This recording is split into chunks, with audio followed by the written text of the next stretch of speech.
33 বছর বয়স দিয়ে জান্নাতে ঢুকানো হবে, জীবনে কোনোদিন 33.5 হবে না।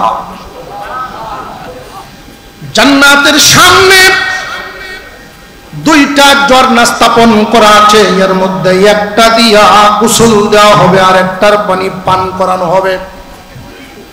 গোসল দেওয়ার সাথে সাথে বান্দার অবস্থাটা এমন হবে 1500 বছর হায়াত পাওয়া গেছে, এই মানুষটাও 33 বছরের যুবকে পরিণত হবে। প্রত্যেক জান্নাত থেকে আল্লাহ পাক গোসল দেওয়ার সাথে সাথে আদম আলাইহিস সালামের বলিদান করবেন, ইউসুফ আলাইহিস সালামের মতো সুন্দর বানিয়ে দিবেন, দাউদ আলাইহিস সালামের কণ্ঠস্বর দেওয়া হবে, আপনার আমার পয়গম্বর সাল্লাল্লাহু আলাইহি ওয়াসাল্লামের মহান চরিত্র দান করা হবে। জান্নাতের ভিতরে এমন কোনো আশা নাই বান্দার যেই আশা পূর্ণ হবে না, সমস্ত আকাঙ্ক্ষা বান্দার পূর্ণ করা হবে। প্রত্যেক ইনসানের জন্য আল্লাহ একটা করে জান্নাত বানাইছে। মানুষ যতক্ষণ পর্যন্ত জান্নাতে যেতে পারবে না, তার মনের সকল আশা পূর্ণ হবে না। অনেক মানুষ আছে তার মনের টার্গেট ছিল পছন্দের একটা মেয়েকে বিবাহ করবে, এই মেয়েকে সে পাইল না। মনের সব আশা কি দুনিয়ায় পূর্ণ হয়? সকল আশা পূর্ণ হয় না, কারণ মন এটা এমন গভীর আর এত দ্রুত চলে। ঢাকায় গেলে এখান থেকে 10-12 ঘন্টা সময়ের দরকার, আর মনে মনে গেলে মন কি জিনিস আবার বুঝেন, মনে চাইতেই পারে, মনে তুমি কল্পনা করতে পারবা, কিন্তু এই কল্পনা দুনিয়াতে পূর্ণ হবে না। কল্পনা করার জায়গা, পূর্ণ হওয়ার জায়গা না। একবারে 1 টাকা রোজ কামলা দেয়, এই 1 টাকা কামাইয়া বাজারে আইসা করে বেচা কেনা যা কিছু কিনবার কিনে আড্ডা টাড্ডা দেওয়া শেষ, জমাইতেও পারে না, উন্নতিও হয় না। তো এলাকার মানুষ কোন দিন টাকা পয়সা জমাইবে, কোন দিন কি করবে, কোন দিন কি করবে? তো আল্লাহ পাক রব্বুল আলামিন মানুষের সকল আকাঙ্ক্ষা যে পূর্ণ করেন না, মরণের আগ পর্যন্ত মানুষের আকাঙ্ক্ষা থাকতেই থাকবে, থাকতেই থাকবে, থাকতেই থাকবে। এই আকাঙ্ক্ষা পূর্ণ করতে গিয়ে মানুষ 2টা কাজ থেকে পিছিয়ে যায়। মানুষের সকল আকাঙ্ক্ষা পূর্ণ হওয়ার জায়গা দুনিয়া না, এটা মনে রাখবেন।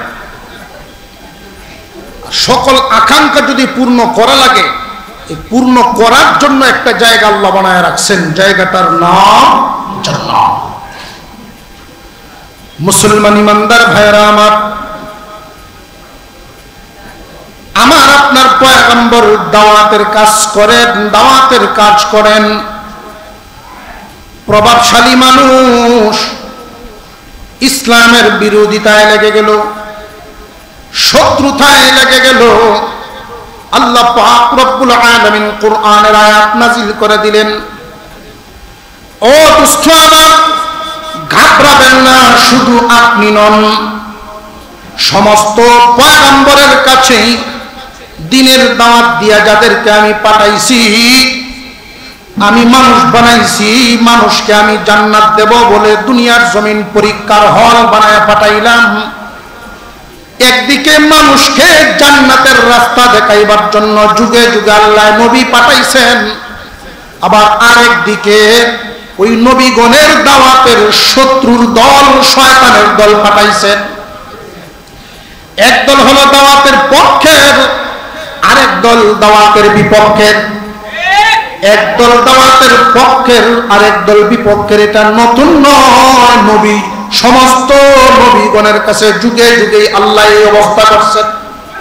আল্লাহ রাব্বুল আলামিন এক আয়াতের মধ্যে বলেন, ওয়াকাযালিকা জাআলনা লিকুল্লি নাবিয়্যিন আদুওয়ান শায়াতিনাল ইনসি ওয়াল জিন্নি ইউহি বা'দুহুম ইলা বা'দিন যুখরুফাল কওলি গুরুরা ওয়ালাউ শাআ রাব্বুকা মা ফাআলুহু ফাযারহুম ওয়ামা ইয়াফতারুন। আল্লাহ বলেন, ও পয়গম্বর, ওয়াকাযালিকা জাআলনা লিকুল্লি নাবিয়্যিন আদুওয়া, আমি সমস্ত নবীগণের বিপরীতে শয়তান নামক শত্রু পাঠাইছি। এখন প্রশ্ন জাগে, আল্লাহ তো শয়তান নামক শত্রুটা নাও পাঠাতে পারতেন। প্রশ্ন জাগেনি না জাগে না? শয়তান যদি না পাঠাইতেন তাহলে আর কোনো গন্ডগোলেই তা বুঝতেছে কিছু হুহা কইয়ে না, নইলে মনে হবে যে গরমে ঘুমাই গেছে।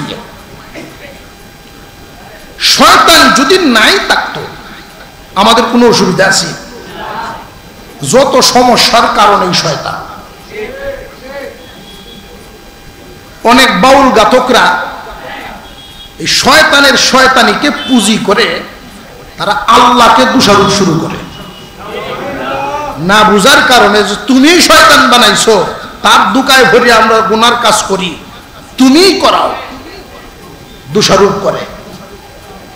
আর এই ধোঁকায় পড়িয়া এই চমকপ্রদ কথা শুইনা কিছু মানুষ তাদের কথাটি কলজার তরে গে আছে না নাই? প্রশ্ন জাগে, আল্লাহ শয়তান কেন বানালেন?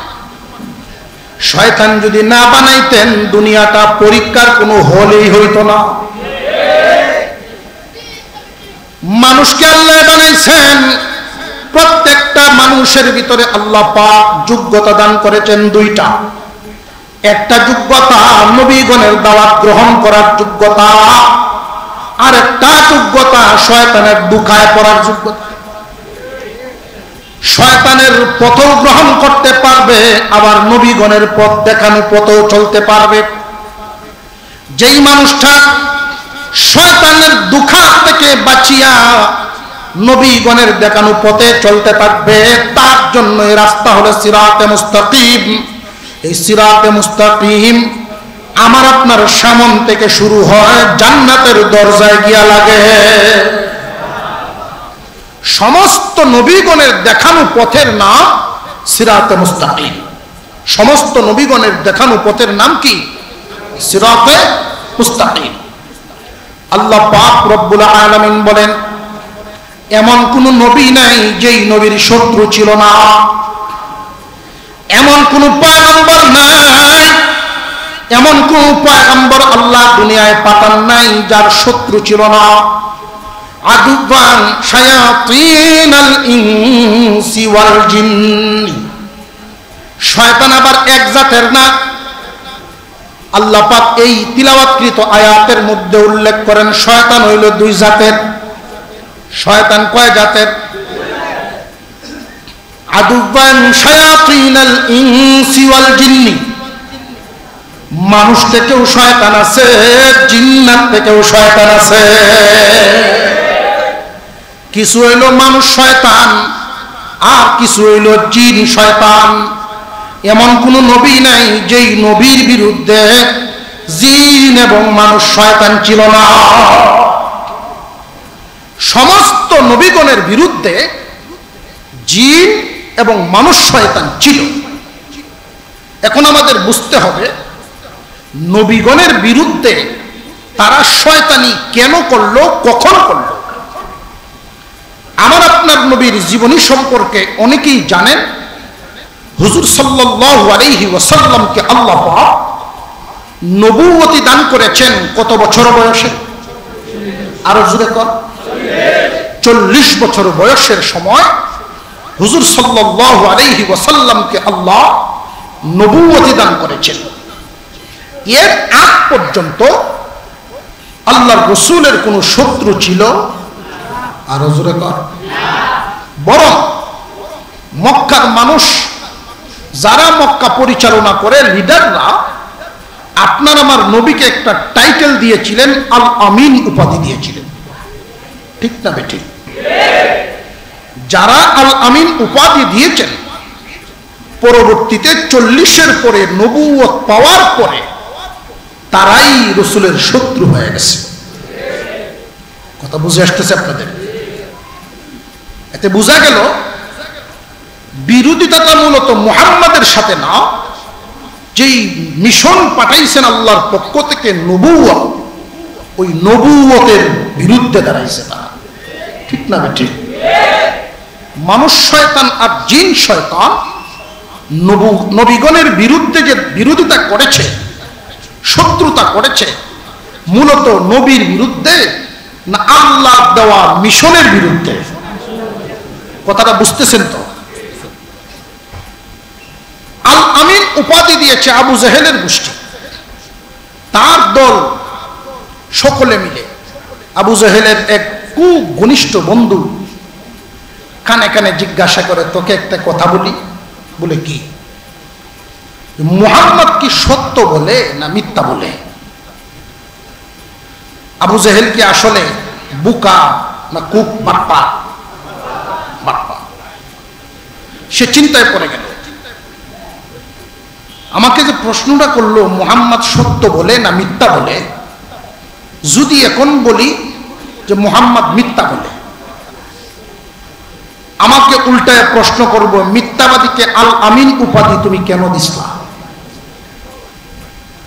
যদি বলি সত্য বলে, তাহলে প্রশ্ন করব, সত্যের বিরোধিতা কেন করো? পড়ছে না বিহুদ? বাটপারে কয় 40-এর আগ পর্যন্ত যা বলতো সত্য বলতো, 40-এর ভোট থেকে যা কয় মিথ্যা কয়। জিন শয়তান আর মানুষ শয়তানের যে শয়তানিটা, শত্রুতাটা, কার সাথে কিসের সাথে, যুগে যুগেই যে তারা একটা দল প্রতিপক্ষ আছে, এই বিষয়টা বোঝানো হলো আমার মূল উদ্দেশ্য। 40-এর আগ পর্যন্ত যা বলতো সত্য বলতো, 40-এর পর থেকে যা বলে মিথ্যা বলে। আসলে কি তার কথাটা ঠিক না বেঠিক? 40-এর আগ পর্যন্ত উনি যা বলতেন তা তো সত্য বটেই, 40-এর পর থেকে যা বলেন ডাবল সত্য বলেন। কারণ 40-এর আগে যা বলতেন নিজের পক্ষ থেকে বলতেন, 40-এর পর থেকে যা বলেন সব আল্লাহর পক্ষ থেকে বলেন। আর জোরে কর। হুজুরে আকরাম সাল্লাল্লাহু আলাইহি ওয়াসাল্লাম নবুয়তের মিশন যখন শুরু করলেন, তখন উনার বিরুদ্ধে একদল শত্রু দাঁড়ায় গেল। শুধু জিন শত্রু না, মানুষ শত্রু দাঁড়ায় গেছে। আল্লাহ পাক রব্বুল আলামিন আপনার আমার পয়গম্বরকে জানায় দিলেন, আয়াত নাজিল করে কিয়ামত পর্যন্ত উম্মতে মুহাম্মাদীকে সজাগ থাকার জন্য আয়াত নাজিল করে বুঝায় দিলেন, ওয়াকাযালিকা জাআলনা লিকুল্লি নাবিয়্যিন আদুওয়ান শায়াতিনাল ইনসি ওয়াল জিন। ও পয়গম্বর, আপনার যেই মিশন, পূর্বের যত নবী ছিল এমন কোন নবী নাই যার বিরুদ্ধে শয়তান নাই। আর শয়তান হলো জিন এবং মানুষ থেকে।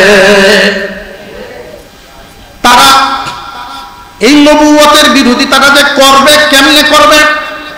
নবুয়তের বিরোধিতা করবে তারা বিভিন্ন কৌশলে। খুব ভালো করে মনে রাখবেন, এদের শয়তানি যদি না বুঝেন তাহলে দুকার থেকে বাঁচতে পারবেন না। শয়তানি যদি না বুঝেন দুকার থেকে বাঁচা যাবে না। সরাসরি যদি শয়তান রে এই বাদাঘাট বাজারে পাওয়া যায়, পরে কি আর যাইতে পারবো? এই জন্য শয়তান সরাসরি না এসে কিছু সংখ্যক ইনসানের উপরে ভর করে। এই ইনসানগুলো চিনাটা খুব জরুরি। তাহলে বুঝতে পারবেন শয়তানের মিশনটা, শয়তানের কর্মকাণ্ড, শয়তানের দলের লোক আমাদের সামনে কি পরিমাণ আছে, আমাদের দেশের চতুর্দিকে কি পরিমাণ আছে। আল্লাহ পাক বলেন, শায়াতিনাল ইনসি ওয়াল জিন্নি ইউহি বা'দুহুম ইলা বা'দিন যুখরুফাল কওলি গুরুরা। যুগে যুগে নবুয়তের বিরুদ্ধে, নবীগণের বিরোধী না নবুয়তের বিরোধী? আমাদের নবীর উপরে আল্লাহ পাক যেই দিন দিয়েছেন, যেই দিন ইসলাম দিয়েছেন, ইসলামের কিতাবের নাম কি? আর জোরে কোন? কুরআন কারীম। আল্লাহর রাসূল বলেন, মা তারাকতু বাদি ফিতনাতান আযাররু আলার রিজালি মিনান নিসা। আর হাদিসের মধ্যে বলেন, তারাকতু ফীকুম আমরাইন লান তাদিল্লু মা তামাসসাকতুম বিহিমা কিতাবাল্লাহি ওয়া সুন্নাত রাসূলি। আল্লাহর পয়গম্বর বলেন, হে উম্মাহ, দুইটা বস্তু রেখে গেলাম, একটার নাম আমার সুন্নাহ, একটা আল্লাহর কিতাব, কিতাবুল্লাহ, সুন্নাত রাসূল, কুরআন এবং হাদিস। এই দুইটা দৌলত রেখে গেলাম। তোমরা যদি এই দুইটা দৌলতকে খুব মজবুতের সাথে ধরে রাখতে পারো, জীবনেও পথ হারা হবে না, লাঞ্ছিত হবে না। অর্থাৎ যেই পথ জান্নাতের পথ, এই পথ তোমাদের হারা হবে না। শয়তানের লক্ষ্য হলো এই পথ থেকে আমাদেরকে সরিয়ে দেওয়া। শয়তান এত রাগ কেন আমাদের দিকে? এখন প্রশ্ন জাগে না? আমরা কি ক্ষতি করছি তার? আমরা কি এমন ক্ষতিটা করলাম? আমরার প্রতি এত জিদ কেন? প্রশ্ন জাগে না? যেই দিন আদম আলাইহিস সালামকে আল্লাহ পাক বানালেন, সকলকে হুকুম দিলেন সেজদা করো। সমস্ত ফেরেশতারা সেজদা করলো, ইল্লা ইবলিস, সে করে নাই। বরং সে যুক্তি পেশ করল, আমি আগুনের তৈরি, আদম মাটির তৈরি। যুক্তি লয়, মাটি যদি ছাড়া হয় যায় নিচের দিকে, আর আগুন যদি ছোড়া হয় যায় উপরের দিকে। যুক্তি অনুযায়ী আমি তার চাইতে সম্মানী বেশি, সম্মান আমাকে সে করব, তারে আমি করব কেন? এটা তার যুক্তি।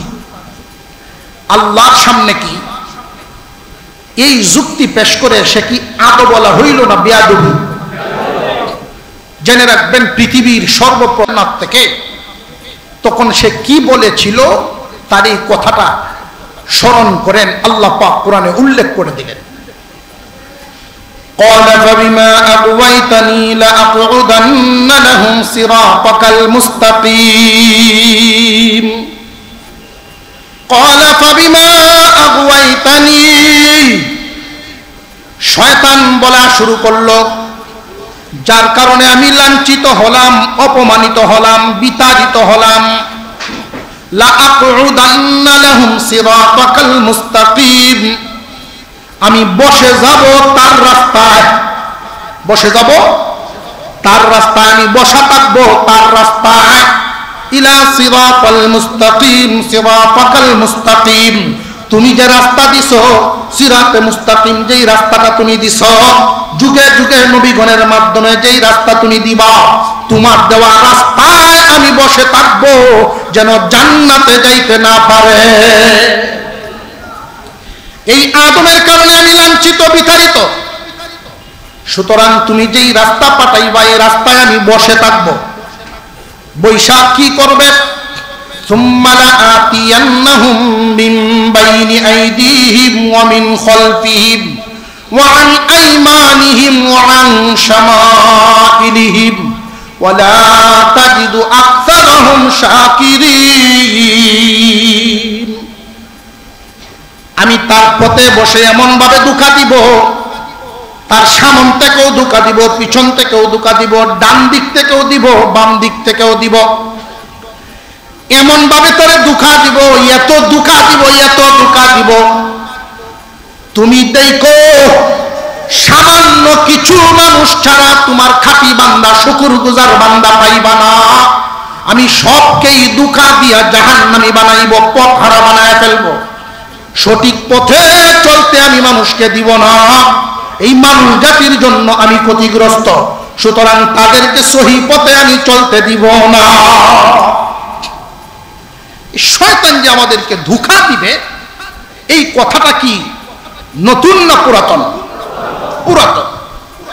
আল্লাহ পাক রব্বুল আলামিন যুগে যুগে নবীগণের মাধ্যমে সোজা রাস্তা দেখাইছেন, সিরাতে মুস্তাকিম।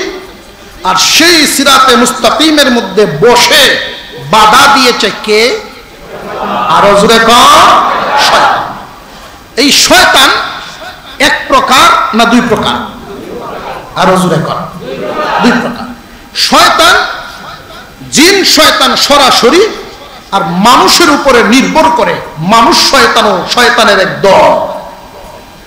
হুজুর আকরাম সাল্লাল্লাহু আলাইহি ওয়াসাল্লাম এক হাদিসের মধ্যে উল্লেখ করেন, বড় শয়তান যে তার সিংহাসন সমুদ্রের উপরে। কিসের উপরে? সমুদ্রের উপরে। সেই সমুদ্রের উপরের সিংহাসন থেকে প্রতিদিন তার চেলা চামুন্ডা যারা আছে, তার বাহিনী, এদেরকে বিভিন্ন কাজে নিয়োজিত করে, তাদের ডিউটিতে পাঠানো হয়। আবার সন্ধ্যাবেলায় কোন কাজে কে কি পরিমাণ সফলতা অর্জন করেছে এর রিপোর্ট সে শুনে। রিপোর্ট শোনার পরে শয়তানের পক্ষ থেকে তার বাহিনীকে পুরস্কার দেওয়া হয়। একদিনের একটা ঘটনা হাদিসের মধ্যে উল্লেখ করা হয়। কোন শয়তানের বাহিনীর কোন সৈনিক গিয়া ভাইয়ে ভাইয়ে ঝগড়া লাগালো, কোন সৈনিক গিয়া স্বামী স্ত্রীতে ঝগড়া লাগালো, কোন সৈনিক গিয়া একে অপরের সাথে মারামারি লাগালো। যত খাতে শয়তানি আছে সব করলো। আর একটা দুর্বল শয়তান আছে, এটা কোনো দিকে যাইতে পারছে না। এটা একটা গুড়ার বাচ্চার ভেষ ধরিয়া এক শয়তানি করছে। সন্ধ্যাবেলায় যখন বড় শয়তানের কাছে রিপোর্ট পেশ করা হয়, সবাই সবগুলি বলছে। সর্বশেষ ওকে জিজ্ঞাসা করলো, তুই কি করলি? আমি বেশি দূর যাইতে পারছি না, আমি কান্দাকাছাতে ছিলাম, মাদ্রাসার দ্বারে একটা মাঠ আছে, ওইখানে বসে রইছিলাম। তো একটা বাচ্চা একটা কায়দা হাতে নিয়ে মাদ্রাসার দিকে যাইতেছিল, আর আমি গুড়ার এক বাসুরের ভেষ ধরিয়া তার সামনে যখন দৌড়াইতেছি, তো গুড়ার বাচ্চা তো দেখতে খুব সুন্দর, ওই বাচ্চাও মাদ্রাসার কথা ভুইলা ওই গুড়ার বাচ্চারে দৌড়ায়। ছোট বাচ্চার এই ঘোড়ার ভেষ ধরিয়া আমি মাদ্রাসার ক্লাস থেকে তারা ফিরত রাখছি। শয়তান তারে টান দিয়া বুকের সাথে বিষয়া বলে, যত বাহিনী যত কাজ করছে সবচাইতে দামি কাজটা তুই করছিস। কথা বুঝে আসছে আপনাদের? যত রকমের দুঃখ আছে মানুষকে জান্নাতের রাস্তা থেকে ফিরানোর, যুগে যুগে নবীগণের শত্রু ছিল শয়তান বাহিনী। কথাটা কার? জবান খুলে আওয়াজ দিয়া কোন কার? যুগে যুগে নবীগণের শত্রু ছিল। নবীগণের মানে দাওয়াতি মিশনের এলমে ওহীর শত্রুই ছিল শয়তান বাহিনী। শয়তান বাহিনীটা জিন এবং ইনসান থেকে জান্নাতের রাস্তায় বাধা দেওয়া হলো শয়তানের প্রধান টার্গেট। ইনসান যেন জান্নাতে যাইতে না পারে, কারণ ইনসান যদি জান্নাতি হয় ইনসান সফল হয়ে গেল।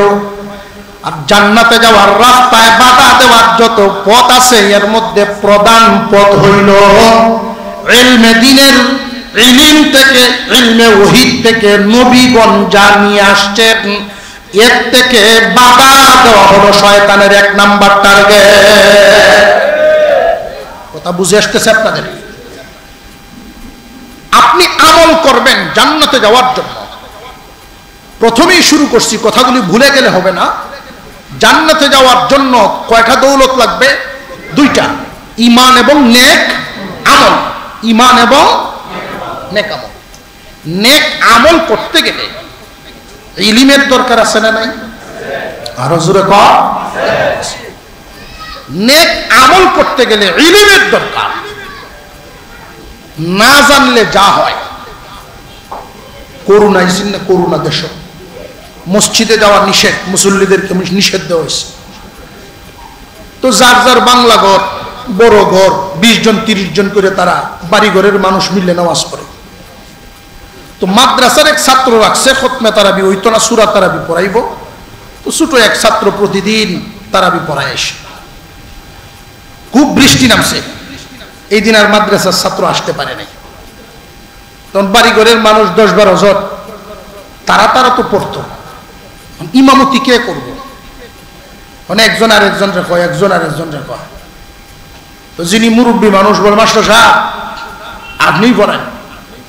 হয় না, ওটার নাম মাস্টার, আসল মাস্টার না, এমনি মাস্টার ডাকে। তো এইভাবে দিন ঘুরতে ঘুরতে এইভাবে কেউ আর এই দায়িত্ব নিতে রাজি না। অবশেষে তুমি দেখছি কয়েকদিন যাবৎ মসজিদে যাও, নামাজ টামাজ পড়ো, তুমিই পড়াও। কয় আমি সূরা তো খুব বেশি জানি না, 10টা জানি না, আমি 60টা জানি। 60 সূরাতেই পড়াইল। কয় আচ্ছা যাও, 60 সূরাতেই পড়াইল।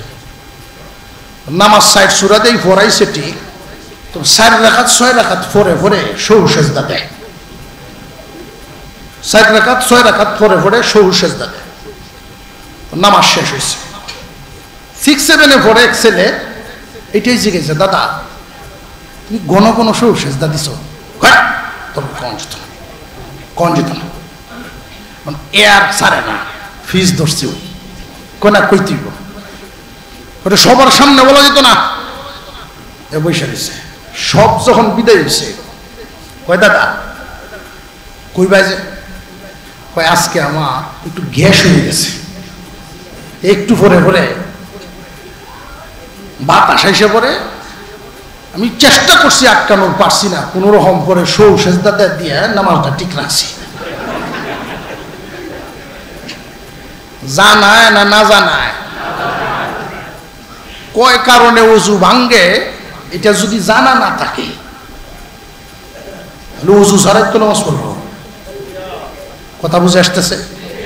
বহু মানুষ এমন আমি দেখছি মসজিদে গিয়া সেজদা দিছে ঠিক, দুনো পা একসাথে তুলে রাখছে, এমনও আছে।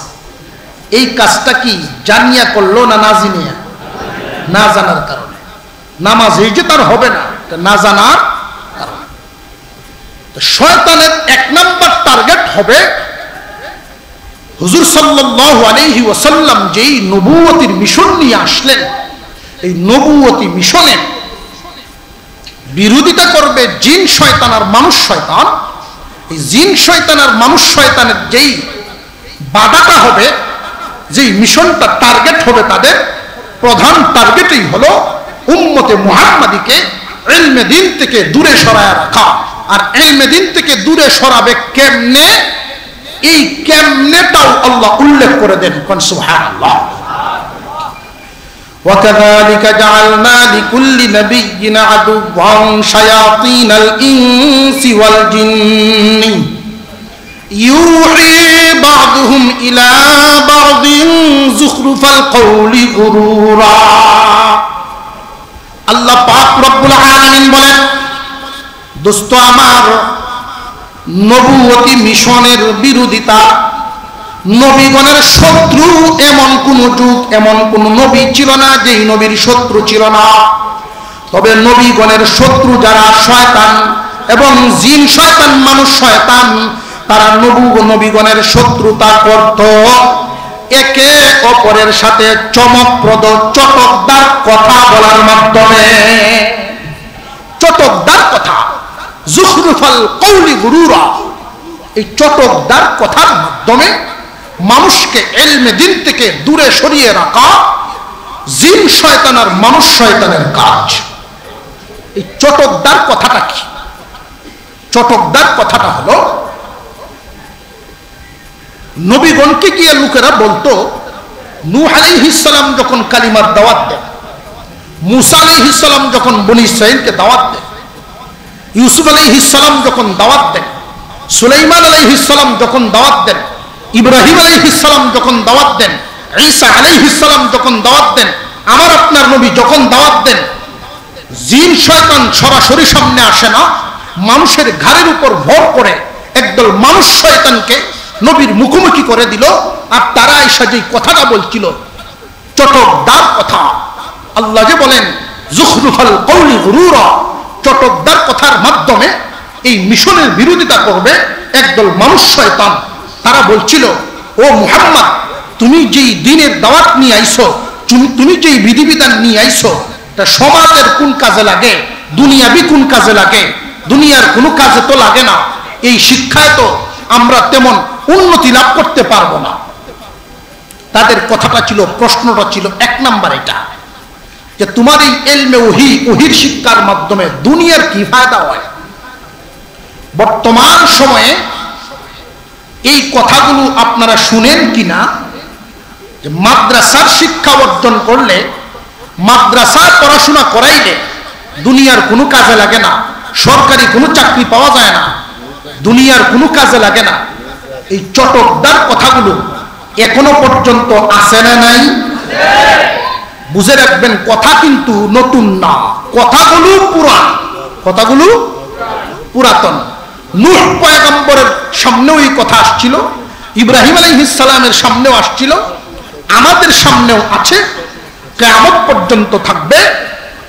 এই ইলমে দ্বীন থেকে, কোরআন হাদিস থেকে মানুষকে মুখ ফিরিয়ে নেওয়ার জন্য আপনাদেরকে যদি প্রথমেই বলা হয় কোরআন শুনবা না, কেউ মানবো? কৌশলগতভাবে ইলমে দ্বীন থেকে মানুষকে দূরে সরায় নেওয়া হলো শয়তানের এক নাম্বার টার্গেট। কিছু সংখ্যক মানুষ টকশুর মাধ্যমে বলবে যে মাদ্রাসা শিক্ষা দিয়া দুনিয়ার বা দেশের কোনো ফায়দা নাই, মাদ্রাসা শিক্ষা দিয়া দেশের কোনো ফায়দা নাই। এই মাদ্রাসা শিক্ষায় যারা শিক্ষিত হয় তারা সারা জীবন পরনির্ভর থাকে। এই কথাটা তারা গার্জেনদের মনকে আঘাতপ্রাপ্ত করে দুর্বল করে দেয়। এটা কোরআনুল কারীমে আল্লাহ বহু আগেই জানায় দিচ্ছেন, এটা নতুন কথা নয়। এই রেকর্ড পুরান রেকর্ড নতুন করে শুধু বাজায় দেওয়া হয় মানুষকে ফিরিয়ে নেওয়ার জন্য। এই চটকদার কথা, পরনির্ভর থাকে। এই শিক্ষায় শিক্ষিত করলে পরনির্ভর হবে। আমি আপনাদেরকে প্রশ্ন করতে চাই, এই দুনিয়ার জমিনে স্বনির্ভর কে আছে? আল্লাহ ছাড়া। আল্লাহ ছাড়া কেউ স্বনির্ভর নেই। যে ব্যক্তি সরকারি চাকরি করেন উনিও আরেকজনের উপরে নির্ভরশীল, যে ব্যক্তি কোম্পানিতে চাকরি করেন উনিও অন্যের উপর নির্ভরশীল, যিনি ব্যবসা করেন তিনিও কাস্টমারের উপরে নির্ভরশীল।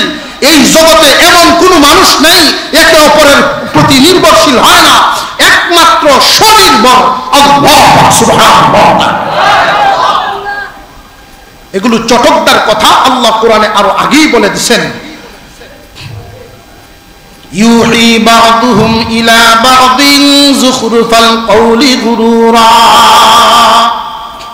ও পয়গম্বর, যুগে যুগে জিন শয়তান আর মানুষ শয়তান দুঃখা দিবে, ইলমে দ্বীন থেকে ফিরায় রাখবে। এই মিশন, নবুয়তি মিশনের বিরোধিতা করবে চটকদার কথার মাধ্যমে, চটকদার কথা বলার মাধ্যমে। এক নাম্বার চটকদার কথা, দুনিয়ার কোনো কাজে লাগে না।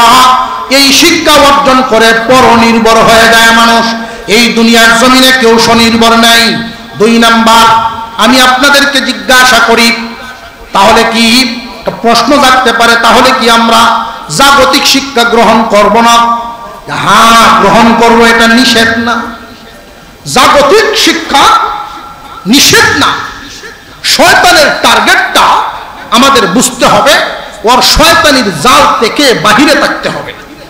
এই চটকদার কথার মাধ্যমে শয়তান যেটা করে থাকে, আমাদের অন্তর থেকে যেন ইলমে দ্বীনের মহব্বত, আলেম উলামাদের মহব্বত বের করে দিতে না পারে। ইলমে দ্বীনের মহব্বত আমাদের অন্তরে থাকতে হবে, আলেম উলামাদের মহব্বত আমাদের অন্তরে থাকতে হবে। আর যদি না থাকে, যে সমস্ত লোকেরা আলেমদেরকে ঘৃণার চোখে দেখে, ইলমে দ্বীন শিক্ষা অর্জনকে অপছন্দ করে, বুঝবেন এই মানুষগুলো যদিও আপনাদের সমাজে বসবাস করে, ওরা দেখতে মানুষ কিন্তু দল শয়তান। এটা আমার কথা না, কোরআনে আল্লাহ বলে দিয়েছেন। যারা কোনো মানুষকে বলে তোর বাচ্চারা কোথায় পড়ে, মাদ্রাসায়, মাদ্রাসা পড়াকে যারা এনকারেজ চোখে দেখবে, ইলমে দিন অর্জন করাকে যারা বাঁকা নজরে দেখবে, বুঝবেন দেখতে যদিও মানুষ দেখা যায়, ওরা মানুষ না, ওরা শয়তানের দলভুক্ত হয়ে গেছে। প্রথম টার্গেটটাই কেনই প্রথম টার্গেটটা ইলম থেকে ফিরানো, যে ইলম ছাড়া মানুষ জান্নাতের রাস্তা পাবে না। মুসলমান ভাইরা, আলেম উলামারা জাগতিক শিক্ষাকে বাধাগ্রস্ত করছেন না।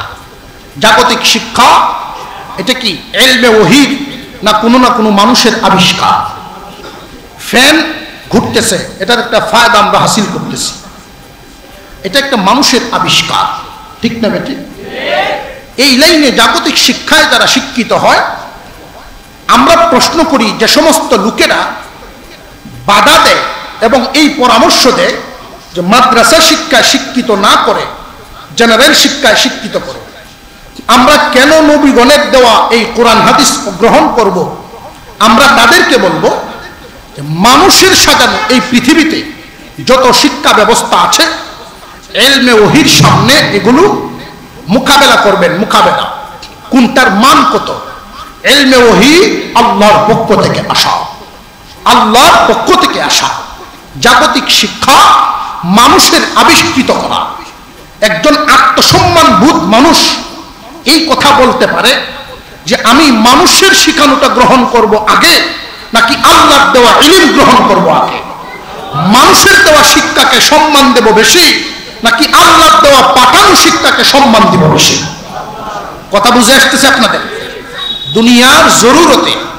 দুনিয়ার জরুরতে জেনারেল শিক্ষা প্রয়োজন। মুসলমানের সন্তান ডাক্তার প্রয়োজন, ইঞ্জিনিয়ার প্রয়োজন, ব্যবসায়ী প্রয়োজন। সব লাইনে মুসলমানের শিক্ষা, ছাত্ররা, মুসলমানের ছেলেরা মেয়েরা শিক্ষা হাসিল করবে, কিন্তু ইলমে দ্বীনের সেই সম্মান মহব্বত এই অন্তরের মধ্যে রাখতেই হবে। আর যদি ইলমে দ্বীনের মহব্বত অন্তরে না থাকে, বুঝবেন শয়তানের চক্রান্তের জালে আপনি ফেসে গেছেন। মুসলমান ইমানদার ভাইরা আমার, বর্তমান সমাজেও লক্ষ্য করে দেখেন, আলেম উলামাদের প্রতি যারা বিদ্বেষ পোষণ করে, এদের শেষ অবস্থা খুব একটা ভালো হয় না।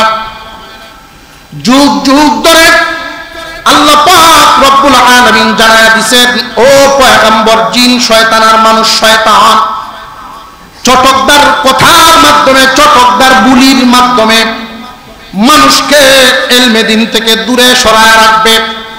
আপনারা জানা দেন, শয়তানের দুখায় যেন মানুষ এই সিরাতে মুস্তাকিম থেকে সরে না যায়। কোন মানুষ গ্রহণ করবে নবীর দেওয়া রাস্তা, কোন মানুষ গ্রহণ করবে শয়তানের দেওয়া রাস্তা। যারা নবীগণের দেওয়া রাস্তা গ্রহণ করে, তাদের ফলাফল কি হবে? আল্লাহ বলেন, ইন্নাল্লাযীনা আমানু ওয়া আমিলুস সালিহাতি কানাত লাহুম জান্নাতুল ফিরদাউসি নুজুলা। নিশ্চয়ই যারা ঈমান এবং নেক আমল, এই দুইটা দৌলত। ঈমান হলো বিশ্বাসের নাম। বিশ্বাস কি? একদিন দুনিয়াতে ছিলাম না, এখন আসি, একদিন থাকবো না, এবং হাসরের মাঠে হিসাব নিকাশ হবে, জান্নাত আছে, জাহান্নাম আছে। এই কথাগুলোর বিশ্বাস অন্তরে থাকা, এটার নাম ঈমান। নেক আমল, আল্লাহ পাক রব্বুল আলামিন যা আদেশ করেছেন তা ছাড়ব না, যা নিষেধ করেছেন তা করব না। নেক আমলের সর্বপ্রথম কাঠারের নেক আমল ফরজ ওয়াজিব পালন করা, হারাম থেকে বেঁচে থাকা।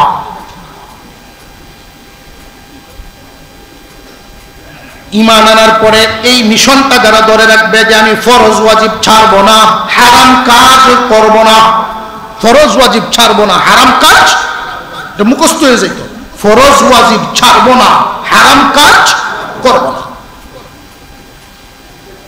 আল্লাহ পাক রব্বুল আলামিন বলেন, এই দৌলত নিয়ে যারা ঈমান এবং নেক আমল, ঈমান বিশ্বাসের নাম, নেক আমল হলো ফরজ ওয়াজিব ছাড়ে নাই, হারাম কাজ করে নাই, শয়তানের দুকায় কখনো যদি তার স্লিপ কেটে অগত্যায় একটা হারাম কাজ ঘটে গেছে, তওবা করে এমন ভাবে কান্নাকাটি করে আল্লাহ পাক রব্বুল আলামিনের দরবারে তওবা করে সে আল্লাহকে খুশি করে দেয়।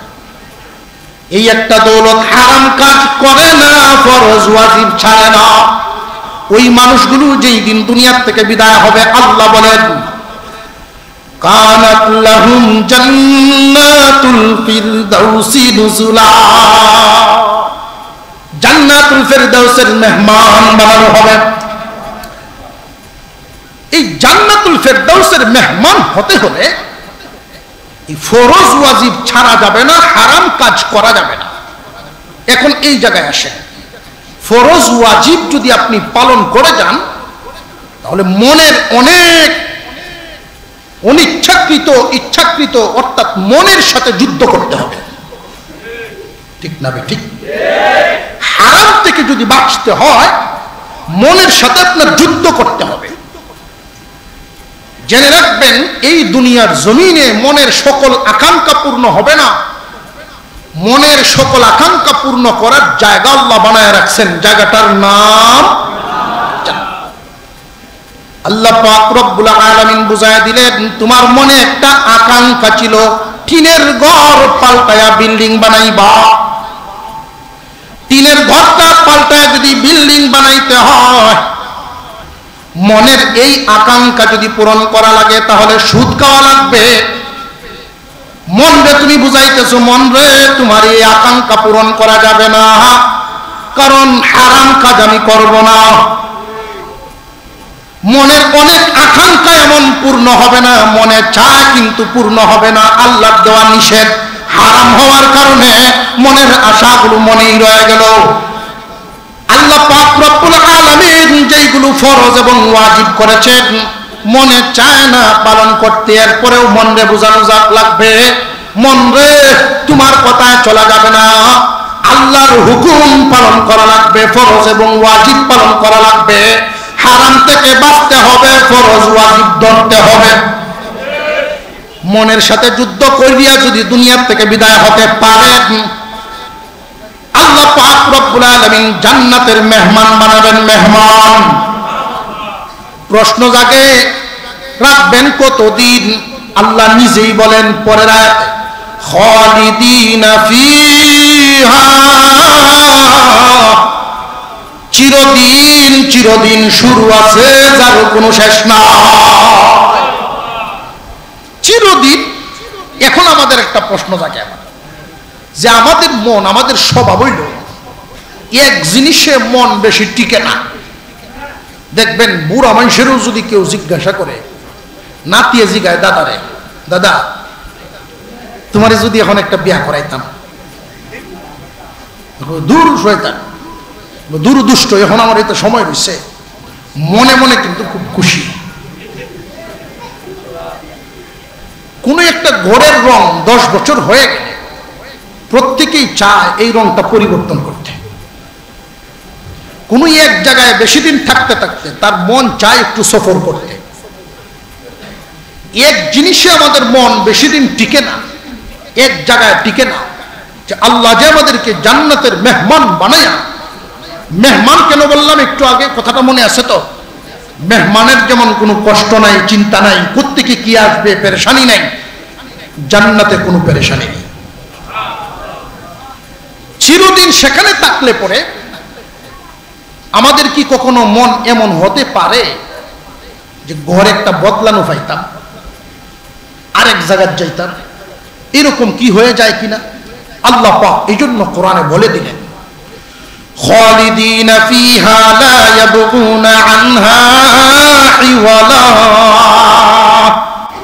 হে দুনিয়াবাসী, ঈমান এবং নেক আমল নিয়া, নেক আমল নিয়া যারা দুনিয়া থেকে বিদায় হবে, আমি এদেরকে জান্নাতুল ফেরদাউসের মেহমান বানাবো। রাখবো কতদিন? রাখবো আমি চিরদিন।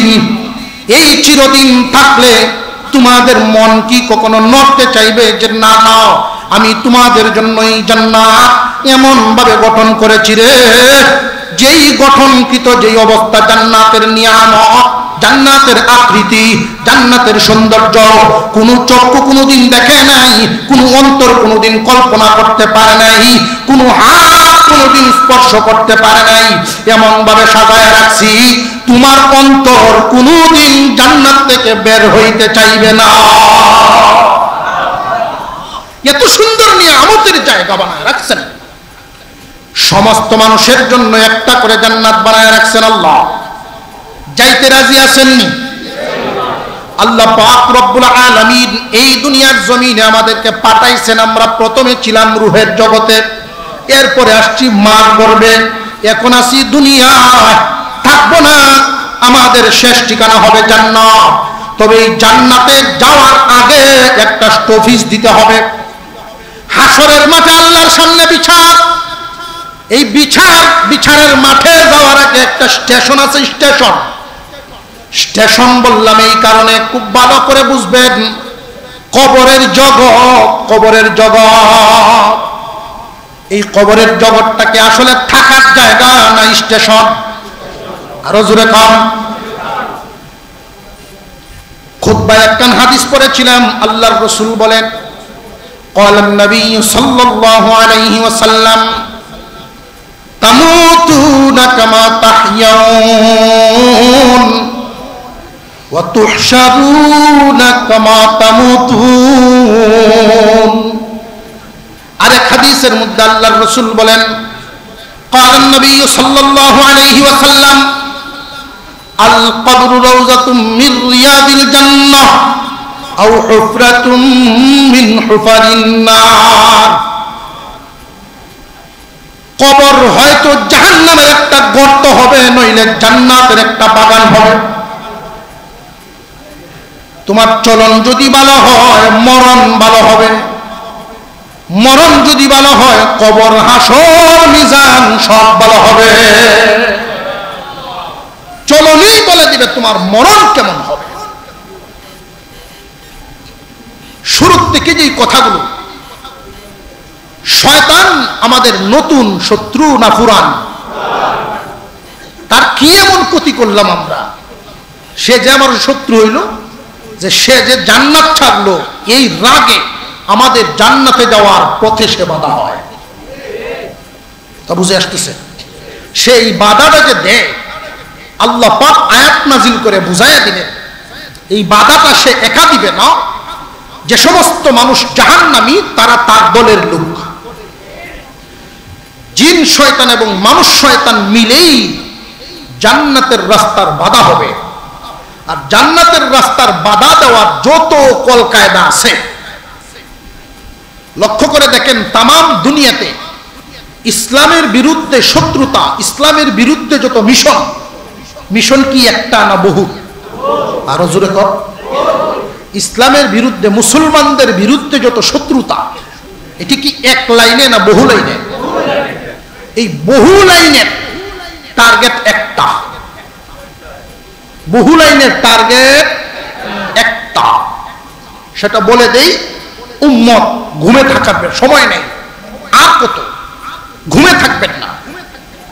সমস্ত লাইনে টার্গেট, মুসলমানদের সকল শত্রুদের টার্গেট একটাই, শেষ ফিনিশিং, মুসলিম জাতিকে কুরআন থেকে দূরে রাখা। কুরআন থেকে যদি মুসলিম জাতি দূরে থাকে, শয়তান ইচ্ছা মতো তাকে ব্যবহার করতে পারে। আর কুরআন কারীমের সামান্য অংশ যদি মুসলমানের ভিতরে ঢুকে যায়, আল কুরআন নূরুম মিন ইলাহি, কুরআন হলো আল্লাহর পক্ষ থেকে দেওয়া এক লাইটের নাম, আলোর নাম। কুরআন যারা শিখবে না, তাকে শয়তান যেভাবে ধোঁকা দিতে পারে, কুরআন যারা শিখে ফেলে তাকে এইভাবে ধোঁকা দিতে পারে না। কুরআন শিখলো একজন আর শিখলো না আরেকজন, দুইজনের বেশ কমটা আল্লাহর রাসূল হাদিসে বলেন। আপনাদের অসুবিধা হচ্ছে না তো? قال النبي صلى الله عليه وسلم إن الذي ليس في جوفه شيء من القرآن كالبيت الخريب। আপনার আমার পয়গম্বর বলেন, যার ভিতরে কুরআন আছে আর যার ভিতরে নাই সমান না। যার ভিতরে কোরআনের কোনো অংশ নাই, তার ভিতরটা বিরান ঘর, মানব শূন্য ঘরের মতো। মানব শূন্য ঘর আছে ঠিক, মানুষ নেই এমন একটা ঘরে যেভাবে বিভিন্ন প্রজাতির প্রাণীরা বসবাস করতে পারে, ঠিক তেমনি একটা মানুষ যদি কোরআন নামক আলো তার ভিতরে না ঢুকায়, কোরআনের শিক্ষা হাসিল না করে, তার ভিতরে শয়তানে এমন ভাবে ধোঁকা দেয়, শিরিকি বেদাতি কত ধরনের ধোঁকা তারা ফেলবে। আর যেই ব্যক্তিটা কোরআন নামক আলো তার ভিতরে ঢুকায় ফেলবে, ইচ্ছা করলেই শয়তান তারে দিয়া কুফরি করাতে পারবে না, ইচ্ছা করলেই শয়তান তারে দিয়া শিরিকি করতে পারবে না। দেখবেন লক্ষ্য করে, যারা কোরআন দেখে দেখে শুধু কোরআন না যারা শিখছে, তিলাওয়াত করতে জানে, আটকে আটকে কোরআন পড়তে জানে, কোরআনের আলো ভিতরে থাকার কারণে শয়তান এই মানুষগুলো দিয়া যেখানে সেখানে মাজারে এখানে সেখানে সেজদা দেওয়াতে পারবে না। এটা কোরআনের অ্যাকশন, কোরআনের আলো। শয়তানের প্রথম লক্ষ্য, জিন শয়তান মানুষ শয়তান, এদের টার্গেট মানব জাতিকে কোরআন থেকে দূরে রাখা। কোরআন হাসিল করা ছাড়া নেক আমলদার হওয়া যায় না, কোরআন হাসিল করা ছাড়া নেক আমলদার হওয়া যায় না। আর নেক আমলদার হইলেই পরে ইমানদার জান্নাতে যাবে। তো জান্নাতে যে যাবে, আমরা সবাই তো দুনিয়া ছাড়ব, ঠিক না ঠিক? দুনিয়া ছাড়ার পরে আমাদের প্রধান যে গাঠিটা স্টেশন, স্টেশন স্টেশন কেন বললাম? বাস স্টেশন আছে, রেল স্টেশন আছে, এয়ারপোর্ট আছে, আছে না নাই? যারা বিমানে গেছেন, এয়ারপোর্টে গেছেন, তারা দেখবেন যাত্রীদের অবস্থান সবার সমান না। যারা ভিআইপি তাদের সাথে এক ধরনের আচরণ। স্টেশনে, স্টেশন থাকার জায়গা না, একটু সামান্য সময় অবস্থান করা। এই স্টেশনে যেইভাবে যাত্রী বেঁধে, যাত্রীর মান যেমন, তার সাথে কর্তৃপক্ষের আচরণ তেমন। বুঝে আসছে? যারা বিভিআইপি তাদের জন্য খাবারও আছে, শুয়ার জায়গা আছে, খেদমতের খাদেম আছে। আর যারা শুধু ভিআইপি, এদের জন্য খাবার দাবার আছে, খাদেম নাই। আর সাধারণ জনগণ যারা, সাধারণ যাত্রী যারা, এদের জন্য খাবারও নাই, খেদমতও নাই, শুধু বসার ব্যবস্থা আছে। আর যারা আসামি, আসামি অনেক মানুষ আমাদের দেশ থেকে বিভিন্ন দেশে কর্ম করার জন্য গিয়ে থাকে। আকামা বা ভিসার সমস্যা হওয়ার কারণে দেশে ফেরত আসতে হয়। আকামা বা ভিসার সমস্যার কারণে যারা দেশে ফেরত আসেন, সেই দেশের নিয়ম অনুযায়ী আসামি হয়ে আসেন। কথা বুঝে আসতেছে? সেই আসামি হয়ে যারা এয়ারপোর্টে আসেন, তাদের জন্য সাধারণ যাত্রীদের বসার যেই ব্যবস্থা, এটা থাকে না। কথা বুঝে আসতেছে? এদের জন্য কোনো রকম একটা রুমের মধ্যে ফেলায় দেওয়া হয়। ঠিক দুনিয়া ছাড়ার সময় মানুষ কবরের অবস্থাটা সবার সমান হবে না। তুমি যাত্রী যেই মানের, কবরের স্টেশনে আরামের অবস্থাটা হবে সেই মানে। একটা প্রশ্ন জাগে এখানে যে হুজুর, একই কবরস্থান বাদাঘাট বাজারের পাশে একটা কবরস্থানে আমাদের 4-5 গ্রাম 10 গ্রামের মানুষ এক জায়গায় মাটি দেওয়া হয়। একই জায়গায় যেহেতু গুরুস্থান, তাহলে এখানে কে সুখে থাকবে কে দুঃখে থাকবে, এই পার্থক্যটা কিভাবে হবে? প্রশ্ন জাগেনি না জাগে না? কবরের জগৎ আলাদা একটা ভিন্ন জগৎ। এটা কেমন আল্লাহু আ'লাম, আল্লাহই ভালো জানেন। তবে একটা উদাহরণ দিলে সহজে বুঝবেন, খুব সহজে বুঝবেন। একটা রুম, একই রুমের মধ্যে 2টা বিছানা। এক রুমে 2 বিছানায় 2 জন মানুষ ঘুমাইতেছেন। রুম কিন্তু একটা, বিছানা শুধু 2টা পাশাপাশি বিছানা, যেমন 2টা কবর পাশাপাশি। এমন 2 জন মানুষ ঘুমাইছেন। একজনে স্বপ্নে দেখেন বাঘে তারে দৌড়ায়, বাগে দৌড়ায় নিয়ে গাছে উঠাইছে, গাছে উঠা দেখে সাপ নামতেছে। এই লোকটা স্বপ্নে কি সুখে না দুঃখে? পাশে যেই লোকটা শুয়ে আছেন উনি স্বপ্নে দেখেন একটা ফুলের বাগানে ঢুকছে। ওই ফুলের গাছগুলোর ফাঁকে ফাঁকে আঙ্গুর গাছ, ডালিম গাছ, বিভিন্ন ফলের গাছও আছে।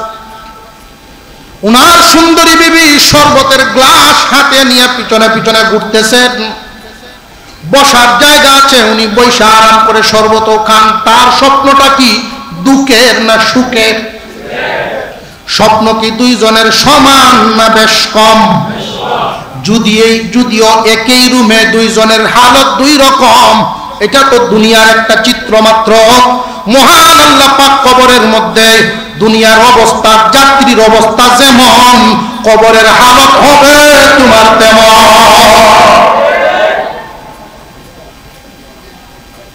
এবার হাসরের মাঠ, হাসরের মাঠে যখন মানুষকে উঠানো হবে, মুঠামুঠি ভাবে আমরা ফিনিশিং এর দিকে চলে আসতেছি। কারণ আমাদের আজকের যিনি, আমরা যার অপেক্ষায় অপেক্ষমান, যার অপেক্ষায় আমরা অপেক্ষমান, উনি চলে আসবেন। হাসরের মাঠে অবস্থান করব। সেখান থেকে সমস্ত মানুষগুলোকে প্রথমে দুই ভাগে ভাগ করা হবে। কয় ভাগ? এক ভাগ ইমানদার আর এক ভাগ বেঈমান। বেঈমান যারা, তারা চিরস্থায়ী জাহান্নামী বলে ঘোষণা হয়ে যাবে, জীবনে মুক্তি পাবে না।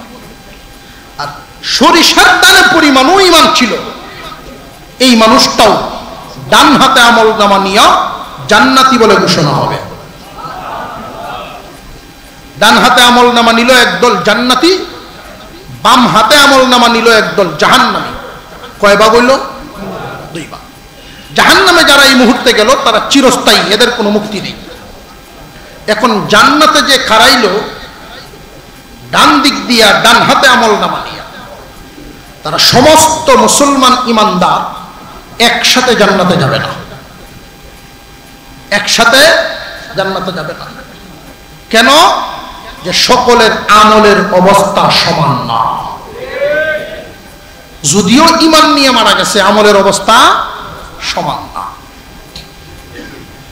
একদল মানুষ সেখান থেকে বিনা হিসেবে জান্নাতে যাবে। আর একটু জোরে কর। আরেকদল মানুষ সহজ হিসেবে জান্নাতে যাবে। আরেকদল মানুষ জাহান্নামের সাজা খেটে তারপর জান্নাতে যাবে। একদল মানুষ বিনা হিসাবে, আরেকদল মানুষ সহজ হিসাবে, আরেকদল মানুষ সাজা কেটে। বিনা হিসেবে যাবেন, ফরজ ওয়াজিব কখনো ছাড়ে নাই, হারাম কাজ করে নাই, শুধু এই দুইটার মধ্যে সীমাবদ্ধ না। আল্লাহর রাসূলের তরিকায় জীবন যাপন করেছেন, নফল মুস্তাহাব প্রচুর পরিমাণ করেছেন, এবং তারা শুধু হারাম থেকে বেঁচে থাকেন নাই, মাকরুহে তাহরিমি, মাকরুহে তানজিদ থেকে পর্যন্ত বেঁচে রয়েছেন। তাদেরকে আল্লাহর ওলি বলা হয়। ওলিগণ বিনা হিসেবে জান্নাতে যাবে। সহজ হিসেবে জাহান্নামে না গিয়া হিসাব হবে, তবে সহজ হিসেবে জান্নাতে যাবেন কারা? ফরজ ওয়াজিব ছাড়ে নাই, হারাম কাজ করে নাই। ফরজ ওয়াজিব ছাড়ে নাই, হারাম কাজ করে নাই। ওই মানুষগুলো হিসাবের সম্মুখীন হবে ঠিক, কিন্তু কিছু ঘাটতি থাকলে লাভ লসে আল্লাহ হিসাব করে পূরণ করে দিবেন। তার কিছু মন্দ দিক ছিল, এটা ভালো দিক দিয়ে আল্লাহ পূরণ করে, এটা উসিলার মাধ্যমে সহজ করে দিবেন। ঘাটতি পূরণ করার লাভ, যেমন আজকে এখানে আসছেন, এখানে বসছেন, এটার একটা লাভ আছে না নাই? আরো জোরে কর। এই লাভগুলো দিয়ে বিভিন্ন ঘাটতি পূরণ করে আল্লাহ জাহান্নামের আগুনে না জ্বলাইয়া হিসাবটা একটু সহজ করে পার করে জান্নাত দিয়ে দেবে।